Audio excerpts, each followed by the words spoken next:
ఎందుకంటే స్టాలిన్ అంత చరిష్మా పళనిస్వామికి లేదు, జయలలిత అంత పలుకుబడి లేదు పార్టీలో గ్రిప్.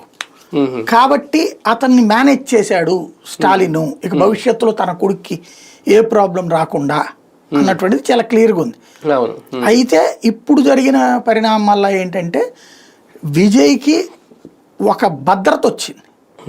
ఎందుకంటే ఇప్పుడు రేపు పొద్దున కాంగ్రెస్ కమ్యూనిస్టులు ఏదో ఒక సాకు పెట్టి రోజు ఏదో పెడతారు.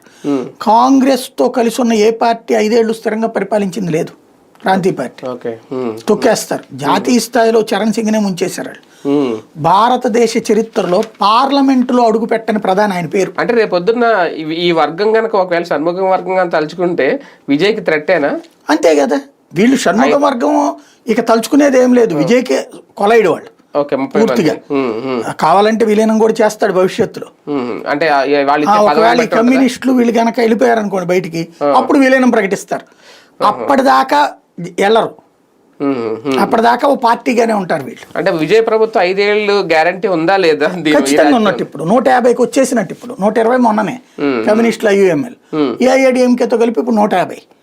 ఇప్పుడు ఒకవేళ వాళ్ళు ఎంతమంది 11 మందే కదా, ఆ 11 మంది రేపు వెళ్ళిపోయిన 30 మందితో కూడినటువంటిది ఉంటే స్థిరమైన ప్రభుత్వమే కదా. కానీ ఒకటి సార్, ఒక నాయకుడి మీద ఈ స్థాయి తిరుగుబాటు తమిళనాడు రాజకీయాలకే చెల్లుద్దా? ఆంధ్రప్రదేశ్ లో ఇలాంటి పరిస్థితి గతంలో ఏమన్నా